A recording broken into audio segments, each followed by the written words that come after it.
สวัสดีครับกะลาโซไซตี้ครับสำหรับ EP นี้จะพามาดูรถคันหนึ่งได้ทำการยกขึ้นสไลด์มาสาเหตุอาการเกิดจากหม้อน้ำตะเข็บด้านล่างรั่วนะครับเครื่องยนต์มีอาการฮีทแต่ไม่ถึงกับน็อกดับถ้าเจอสาเหตุอาการแบบนี้ทางผมจะยังไม่ทำการเสนอเปิดฝาสูบตรวจสอบนะครับจะทำการตรวจเช็คหน้างานดูเปลี่ยนจุดที่เรามองเห็นก่อนสำหรับคันนี้อย่างที่เห็นตามในคลิปนะครับจะเห็นว่าระบบหล่อเย็นทั้งหมดเป็นสนิมจุดนี้ผมจะทำการเสนอราคาให้กับลูกค้าเบื้องต้นก่อนโดยการเปลี่ยนท่อน้ำทั้งหมดวาล์วน้ำปั๊มน้ำหม้อน้ำรวมถึงท่อฮีเตอร์เข้าตู้แอร์ด้วยนะครับ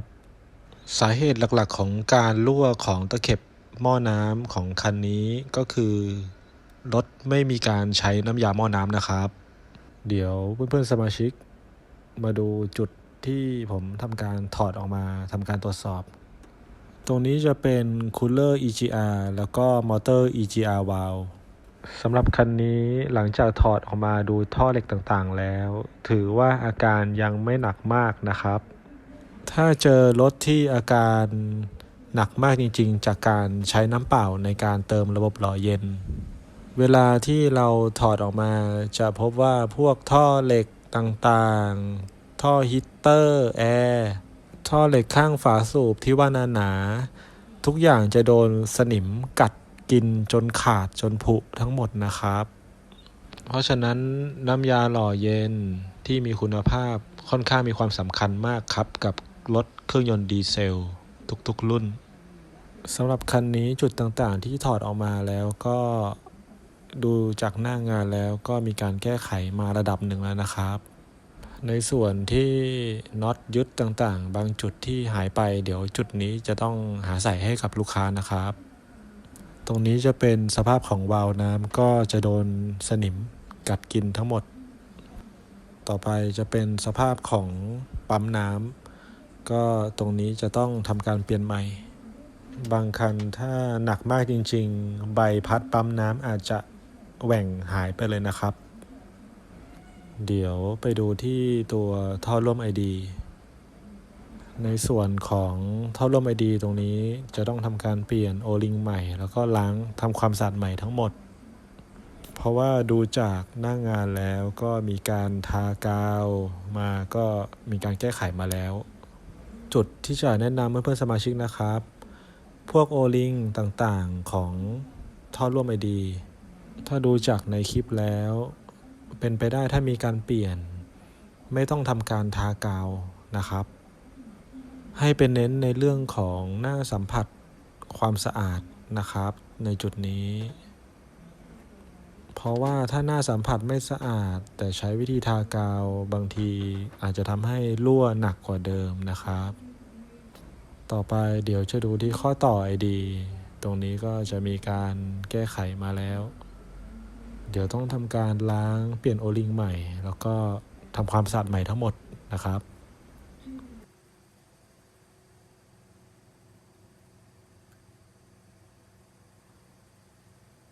สำหรับรถที่เกิดความร้อนหรือมีปัญหาเรื่องระบบหล่อเย็นเป็นสนิมมีจุดหนึ่งในการถอดต้องใช้ความระมัดระวังนะครับตรงนี้จะเป็นท่อฮีเตอร์เข้าตู้แอร์เวลาที่สนิมมันกินจะทำให้ตรงนี้กร่อนที่สำคัญการถอดท่อยางออกจากท่อฮีเตอร์ตรงนี้จะค่อนข้างยากมากตรงนี้ผู้ปฏิบัติงานเองจะต้องใช้ความระมัดระวังนะครับไม่งั้นอาจทำให้คอท่อฮีเตอร์หักได้ถ้าคอท่อฮีเตอร์หักนั่นก็คือต้องทำการยกคอนโซลเพื่อเปลี่ยนตู้ฮีเตอร์แอร์นะครับจุดนี้ก็จะเป็นท่อจากตู้ฮีเตอร์แอร์นะครับที่ทำการถอดออกมาสนิมต่างๆจะกัดกินอยู่ในท่อน้ำท่อเหล็กทั้งหมดนะครับก็ตามหน้างานจะต้องเปลี่ยนท่อยางท่อน้ำทั้งหมดนะครับแล้วก็ตามที่บอกไว้เมื่อต้นคลิปจะต้องทำการเปลี่ยนจุดที่เรามองเห็นก่อนแล้วก็ประกอบแล้วเติมน้ำยาหม้อน้ำแล้วทำการทดสอบเพราะว่าปกติ เสื้อและฝาของฮุนไดจะเป็นเหล็กหล่อนะครับจะค่อนข้างมีความแข็งแรงนั่นคือสาเหตุที่เวลาเจอปัญหาความร้อนผมจึงไม่ทำการเสนอเปิดฝาสูบก่อนจะทำการแก้จากจุดเล็กนะครับแล้วทำการทดสอบหลังจากประกอบเสร็จและระบบทุกอย่างถ้าปัญหาความร้อนยังอยู่ถึงจุดนั้นจะต้องทำการเปิดฝาสูบในลำดับต่อไปนะครับเพราะหลายๆคันที่เกิดปัญหาความร้อนขึ้นสูงแต่ไม่ถึงกับน็อกดับจะใช้วิธีการแก้ไขตามสเต็ปหน้างานนะครับหลายๆคันก็จบด้วยไม่ต้องมีการเสียหายเยอะก็สำหรับใน EP นี้จะเน้นย้ำในเรื่องการใช้น้ำยาหม้อน้ำนะครับตรงนี้มีความสำคัญมากตรงนี้ก็เป็นจุดที่เราสามารถดูแลได้ด้วยตัวเองคลิปนี้ฝากไว้เท่านี้นะครับวันนี้สวัสดีครับ